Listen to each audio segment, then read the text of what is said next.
Hey Rodney, sorry to message you while you're at work. I try to avoid it when I can. Is now a good time? You got a minute? It's all good. I was actually just waiting for you to message me. How's your dad doing? Did he come around yet? No, it's not good, Rodney. He just passed away. I see. Wow, this has all been so sudden. To think he was only carried off in an ambulance this morning. I knew he wasn't doing great, but I had no idea he'd be gone by the afternoon. He was so lively and in such good spirits when I met up with him this time last week. No kidding. I didn't see this coming. Wow, I just can't believe it. Amelia, are you okay? How are you holding up? I'm okay. I can't say the same for my mom, though. She's in a state of shock. Your mom and dad were always getting along so well. I guess she just lost her soulmate. She's bound to be in a bad way right now. She's barely spoken a word since we got the news. I think she's in a lot of pain. I can't bear to see her like this. You must be really worried about her. I am. I don't think she's gonna be herself for a while. All I can do is keep an eye on her and make sure she's eating and drinking properly. Right. Can't expect her to be herself after what happened. This is gonna take time. With Mom like this, it looks like I'm the only one in any state to make arrangements for the funeral. I've never done anything like this before, and honestly, I don't really know what I'm doing. Things might get a little crazy for us over the next few weeks, Rodney. I'm probably not going to have as much time as usual to keep on top of things at home either. So I'm sorry if things get a bit chaotic for you. Don't be silly, babe. You don't have to worry about that. I've got it covered. How's the schedule for the funeral look? Do you have any dates in mind yet? Well, firstly, I'm thinking about holding the wake tomorrow evening at 5 p.m. Then the funeral itself at 11 a.m. the day after. Got it. I'll book the day after tomorrow off work pronto. Okay, sweetie. Thanks. As for tomorrow, though, I'm supposed to be entertaining a major client of ours, and it's not the kind of thing I can pull out of short notice. No one else is available to take over for me either. I'm sorry, babe, but there's a chance I'm not going to be able to make it to the wake tomorrow. I'll do my best to get away early if I can, but I can't promise anything. Oh, now that you mention it, you did say you'd be back late tomorrow evening, didn't you? Got it. It's okay. Don't worry about it, honey. As long as you can make it to the funeral itself, I don't mind. I wouldn't want to go causing you any problems at work. If it's looking like it's going to be too late, you don't have to worry about coming to the wake. I totally understand. Sorry, babe. I really wish I could be there. They're our biggest client. It's fine. Don't worry about it. This has all happened so suddenly. It's not the kind of thing you can make plans for. As long as you make it to the funeral first thing the next morning, it doesn't matter. I'm gonna head home and get some things together before heading out to my mom's place now. I think it's best I stay with her for a little while to make sure she's okay. I'll be staying over there from tonight onward for the foreseeable future. All right. You don't have to worry about me. I'll be fine looking after myself for a while. You just focus on making sure your mom's okay. I know all this must be so difficult for you, babe. I'm here if you need anything. Oh yeah, what about May? I take it I'll be looking after her this evening? Don't be silly. You have work tomorrow. I'm gonna go pick her up from the nursery soon. Then I'll be taking her to my mom's with me. I think having May around could be just what she needs right now. Actually, she's going to be staying at my mom's with me. Oh, my bad. I see. All I ask is that you look after the cats. You know, keep them fed and clean their litter trays out. All right, leave it with me. Thanks, honey. All right. Well, I have some stuff to take care of now. I'll message you later on. Got it. You've gone through a lot, babe. I want you to know I'm here for you. Good morning, Rodney. Are you awake already? I just woke up. I'm getting ready to make my way there as we speak. I just have to go straight to the church, is that right? I haven't been there before, so I'm gonna let my sat-nav take me to the address you gave me. Right. We've all been here waiting for a while, so just look out for the crowd. My aunts and uncles are all here, so we should be pretty easy to spot. If you make your way straight here, you won't be able to miss us. All right. Come as quickly as you can, okay? May's been bored for a while now. She keeps complaining and she's super restless. I have so much to do. I don't have time to keep her entertained. I want to play with her, but it's out of my hands. Kids can be a pain at times like this, huh? Okay, I'll be there as fast as I can. I'm rushing to get my things together right now. I won't be long. I'm counting on you, Rodney. Please hurry. I hung your suit up by the bedroom closet, and your shoes should be by the front door. Oh yeah, if you can, would you mind bringing a few of May's picture books? I could really do with something to keep her occupied before she gets so bored I lose control of her. Got it, picture books. I'll get a bunch of them together now. Let me know if you need anything else before I leave. I think I should be there within 30 minutes or so. See you soon, babe. Rodney, where the hell did you go? The funeral service just ended. We're all on our way to the crematorium now, but you're nowhere to be seen? What's going on? Sorry! Holy Jesus balls, is it that time already? I'm coming back now. I'll be there immediately. Don't worry, babe, I won't be long. You just disappeared from the church all of a sudden in the middle of the funeral. What are you playing at? Sorry, babe, I fell asleep at the house. I was in such a rush this morning and I forgot to feed the cats and clean their litter trays. You should have seen the look Mr. Wiggleton gave me when I walked through the front door. I rushed back to feed them as soon as I realized. I lay down for a sec on the sofa to rest my eyes. I only meant to stop for a minute, but I must have fallen asleep. Interesting. So tell me, is this an excuse you just came up with, or did you have it ready from the beginning? No, it's not like that. It's not an excuse, it's the truth. I'm not proud of it. I really did go back home to feed the cats and fell asleep. Damn it, I'm such an idiot. Oh, you did go home. I know that part is true. But surely you must mean something else when you say you fell asleep. Huh? Why would I mean something else? What are you talking about? We all saw you on the sofa with my sister on the pet camera. No one had any idea where you disappeared to, and to our surprise, there you both were. Wait, you saw us? What the hell? Yes, and I'm still watching you as we speak. Gah! Who would do such a thing? You're joking, right? Please tell me you're making this up. I'm not making anything up, and I'm not joking. I'm watching you right now, and I can see you curled up with my sister on the sofa, plain as day. Don't you think it's about time you two put some clothes on? How long do you plan on lazing around on the sofa half naked in the middle of the day? You're gonna get our house dirty. Are you seriously watching us? But how? How is that possible? Like I already told you, the pet camera app. I saw what was so important you had to ditch me halfway through my dad's funeral. I saw all of it. You two looked like you were having the time of your lives. It's no wonder you got tired and fell asleep after all that steamy action. The pet camera? What even is that? Since when do we have one of those? Is it new? Yeah, as a matter of fact, it is. We were gonna be away from the house a few days, so I thought it best to set up one so I could watch the cats. I'm normally home, so they're not used to being on their own. And you know what little trouble causers they can turn into when they feel stressed out.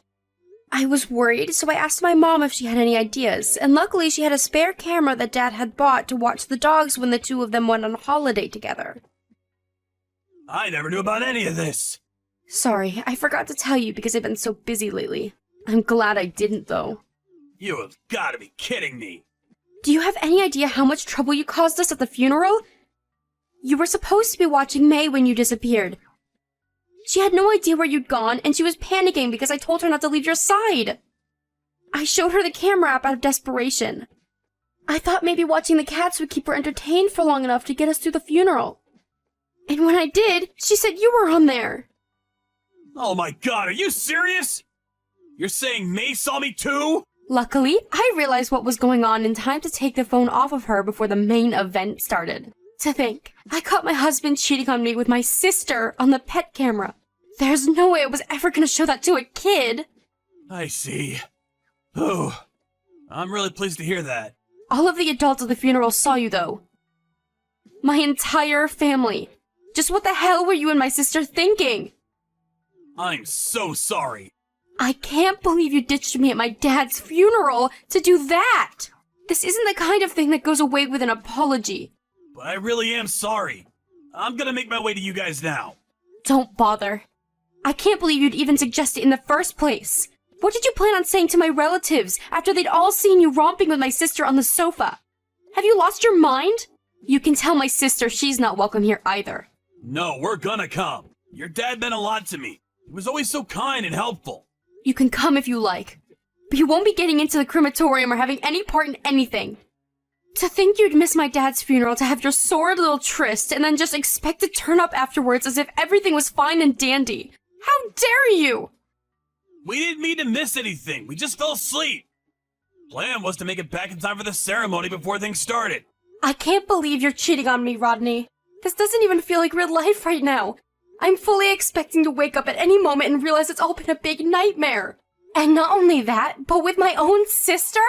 I can't be held responsible for my actions if I see your faces. Consider this your last and only warning. Leave me to say goodbye to my dad in peace. You were absolutely not to come here. And that goes for the both of you. Fine. Okay, I'll wait for you at home. What are you talking about? You really have lost your mind, haven't you? I'm never going back there. Me and May will be living with my mom at her house from now on. Please, just wait. I know emotions are running high right now. Let's not do anything drastic. This isn't the time to make big decisions, babe. Your head isn't in the right place. You shouldn't even joke about things like that. Let's just talk this through like adults. I'm sure we can reach some kind of understanding if we just try. I have nothing to say to you. You and my sister are both dead to me now. Oh yeah, and you better prepare yourselves for what's coming. Pass the message on to my sister. Now if you'll excuse me, we're busy and we have lots to do. So if you don't mind never contacting me again, that would be great. Hey, Amelia, you there? The cats are gone! What happened? Could they have run away? I took them to my mom's place while you were at work. I didn't want them staying there with you. You seriously don't plan on coming back here, do you? That's right, I seriously don't.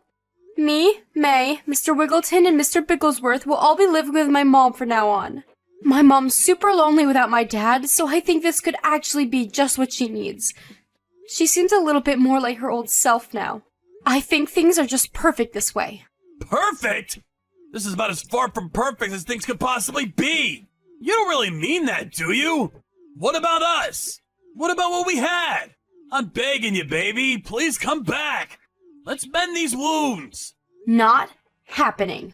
I have no interest in ever seeing a low-life, two-timing scumbag like you again for as long as I live. This isn't fair. What about me? I'll never get to see you or May again at this rate. Thought of it alone breaks me up inside. Cats, too. The house is so quiet without you guys, it's plain creepy. Being here all on my own isn't good for my mental health. I feel like I'm being crushed by the loneliness of it all. Cool. The thing is, Rodney, if I was that important to you, you would have never cheated on me in the first place, would you? You're just sad you got caught, that's all. No, it's not just that I got caught. I'm genuinely sorry I did it. I swear. But that's the only time we ever did it. It was a one-off, and it'll never happen again. That's why I'm begging you, baby. Please, please, please forgive me. I can change. I can be the man you need, the man you deserve. I'll never do anything like this again for as long as I live. I'll do anything you say. I'll help more around the house. I'll be the model husband, I promise. Believe in me, baby. I can do this. A one-off, you say? That's right, a one-off. That was the first and the last time. Your sister kept inviting me to slip out of the funeral together. She was so persistent, she wouldn't take no for an answer. I don't want to badmouth her because she's your family, but to tell you the truth, felt like she was forcing me, and I didn't know how to refuse her. Interesting. Is that so? That's right, babe. That's exactly how it was. I wish I just said no. All this could have been avoided if I had just acted like a man and said no. But I couldn't. I failed you, baby. You deserve better. Please, just give me one more chance. I'm begging you! Your excuse-making ability really is quite impressive. You'd make a fantastic con man. Oh my god, baby. It's not an excuse! What do I have to do to make you believe me? It's the truth! From the heart, I swear! I know I've been stupid. I've been a fool. I'll happily admit it. I'm the world's biggest moron. But I'm not lying. The problem is, it wasn't just a one-off, was it? My sister told me you've been doing this for over a year now. Huh? You spoke to your sister? I thought she ran off somewhere. She said she was ignoring you. On the day of the funeral? It's true that she seemed to be trying to escape somewhere after she left our house. And as you say, she wasn't replying to my messages. Thankfully, my uncle caught sight of her with a load of suitcases on her way to the airport and bundled her into his car before she could get away. He made her confess to everything. Everything? Everything about your relationship. You've been seeing each other for over a year, haven't you? She told me all about how you'd meet up in secret every time we held a family get-together at my mom's house. Not only that, but you regularly met up on your own time, too. I guess that explains why you kept coming back from work later than usual. No, it's not what it looks like, babe. I just didn't know how to refuse her invites. She seriously wouldn't take no for an answer. She was like a woman possessed. I went the first time because I thought she might back off after that. But if anything, it just got worse. She threatened to tell you if I didn't keep seeing her. She made me into her hostage. I had no choice but to continue the relationship. You have no idea how trapped, how powerless she made me feel. I do wish you'd stop lying already, Rodney. Can't you see it's over? The cat's out of the bag. Accept it. I saw your entire message history. It's pretty obvious you were a willing partner in this whole affair. My precious honey bunny, my beloved sugar dumpling, my delightful sweetie pie. I could go on, but I'd probably throw up. Not only that, but you invited her out just as much. I'm sorry. I'm so sorry, babe. You're a pathetic liar, Rodney. Even despite the fact I clearly know everything, you still persist in trying to keep up the facade. I'll never be able to trust another word you say, which is why there's only one thing for it. I want a divorce. Please, no! Anything but divorce! It didn't have to be this way, but you chose my sister over me. I saw what you said about me in the messages. If anything, shouldn't you be celebrating? You two finally get to be together out in the open now. The messages? Ignore that, babe. I just got carried away. I didn't mean any of it, I swear. Your sister was nothing more than a fling, a cheap thrill. I don't have feelings for her, I promise. I only have eyes for you, Amelia. You're the one I love, no one else. Please, rethink the divorce. Wow, really? You love me? Is that a lie too? No! They're the truest words I've ever spoken. I love you more than anyone or anything. You're the most important person in the world to me. You ditched me and our daughter at my own dad's funeral to have a seedy little romp with my sister on our sofa while I mourn, completely broken and drenched in tears. Tell me how I'm supposed to believe a word you say. Is this how you treat the person you love most in the world? Or rather, is it how you treat someone you couldn't care less about? Because the answer seems obvious to me. Anyway, we're divorcing no matter what you say, or how much you beg and plead, and that's final, so you're better off just accepting it. I got ample proof of the affair from my sister, and I'm willing to present it in court if you force my hand. I'll be leaving the rest to my lawyer from here. Oh my god. Are you saying me and you can't talk this through like adults? We have to go through lawyers now? Is that where we're at? Yes, that's where we're at. If you have anything further to say, contact my lawyer. I have nothing more to say to you. Why not? How could you end our marriage over text message? Is this all we are to you? How could you leave something this important to a lawyer? Aren't we capable of sorting through our own problems? You can play dumb all you like, but I know you understand why I'm doing this deep down, Rodney. You know you're a liar. I could never believe another word that came out of your mouth, so even if we did speak face to face, it would be meaningless. How can you say that so easily? We're family. You know this means depriving May of her father, don't you? Are you prepared to go through with that? You need to calm down and think this through logically, Amelia. Oh, believe me, this wasn't an easy decision to make. The thought of separating May from her father breaks me up, too. Right? In that case, let's talk this through in person. Let's not end things like this. I'll apologize until you're satisfied. Please, just give us one more chance. I've been betrayed by my husband and sister. Do you have any idea how it feels to be treated like this by your family? By the people you should be able to trust and rely on more than anyone else? At my dad's funeral, no less. He'd be turning in his grave. I'm prepared to spend the rest of my life making up for this, Amelia. I promise I'll do anything to prove how much you mean to me. It wasn't just me you betrayed. You betrayed my mom, my dad, May, everyone. You could apologize 1,000,000,000 times and I still couldn't forgive you. I could live 100 lifetimes and I still wouldn't have any interest in giving us another shot. I can't trust a single word that comes out of your mouth. The discussion continued through our lawyers after that. Rodney was adamant he didn't want to divorce me, but ultimately, after much resistance, gave up and signed the papers. He was ordered by a judge to pay a hefty sum in compensation, as well as regular child support payments until May turns 18. With that, the divorce was finalized, and I was officially single again. I also charged my sister for compensation for her part in the affair, which she paid immediately. It doesn't make up for what they did to me, but it's at least nice to not have to worry about money. My sister was also married, and she had no way of hiding her actions from her husband, who saw the camera footage along with everyone else at the funeral. Naturally, he was livid, and he also filed for a divorce and demanded compensation. She was able to cover my share just fine, but had to go into debt to pay off her husband. Oh well, serves her right. My mom disowned her, and after all our relatives saw what she was up to at the funeral, she was essentially kicked out of the family. Rodney was ordered to pay my sister's ex-husband compensation too, which he agreed to through gritted teeth. Needless to say, neither of them are going to be able to afford a holiday anytime soon. Between that and the compensation and child support he owed me, his savings just didn't cut it. He too had no choice but to go into debt. As if that wasn't bad enough, he still owes repayments on the big house he bought for me, him, May, and the cats to live together. I can't imagine how lonely his life is gonna be from here on out. Beyond working and paying off debts, he has nothing and no one. Me and May left the house a long time ago, so we'll never see him again now. Good riddance. He broke down in tears and begged us not to leave, but no matter how sorry he is, no matter how much he thinks about what he's done, some things are simply unforgivable. I hope he suffers the unbearable soul-crushing pain of regret for the rest of his life.